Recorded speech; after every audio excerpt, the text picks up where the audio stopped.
Not long ago, the issue of regulating short-term rentals was a very hot topic. The Santa Fe City Council resolved to establish tighter controls on the business. New regulations went into effect January 30, 2008. A year and a half later, the City Land Use Committee is revisiting the short-term rental issue. Abigail Adler has this report on some new proposals that may change the game plan. Short-term rentals. It seems like a natural cottage industry for a tourist destination like Santa Fe. Residents with an extra house or casita would sometimes rent their property to tourists or visitors for a month or a week or even just a couple of days at a time. Trouble began brewing when neighbors of these short-term rental properties didn't like having a revolving door of strangers in a house on their street. They complained to the city, and after many heated discussions, the city council put in place a permitting process and permitting fees aimed at better controlling and policing the short-term rental practice.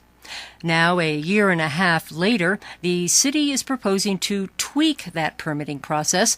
A judge said the city had to bring the price of the permits in line with the cost of the program. Jean Price is with the city attorney's office. She will be presenting recommendations at today's meeting of the Land Use Subcommittee. Price will present a recommended change in fee structure that will bring the fees in line with the program costs. What we're saying is that our startup costs were quite high, to get the program running and stuff. And now to maintain the program, the costs are slightly lower, and that's what we are reflecting in the change. So far, the city has issued 364 permits and taken in just over $300,000 in fees. Right now, people who own rental properties must pay a $1,000 annual fee for a short-term rental permit.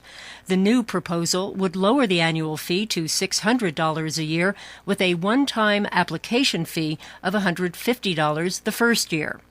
At today's meeting, Price will also be presenting some recommended amendments to the permitting system.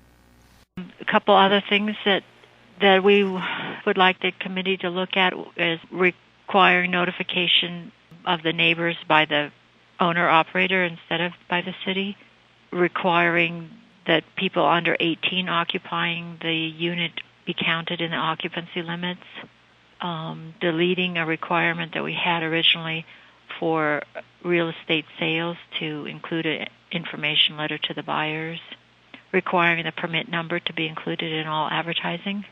How do you think this will help people in neighborhoods who have rentals in their neighborhoods, and how will it help people who are renting short-term rentals in Santa Fe? Well, some of it is, in general, we're trying to make things a little simpler, but really just trying to address some of the things that have come up that have been awkward or questioned. Today's meeting is just part of a reporting and recommendation process. The suggestions will go to the Public Works Committee next, then on to the Finance Committee before it goes to the full City Council. That's expected to happen in July. This is Abigail Adler, KSFR News.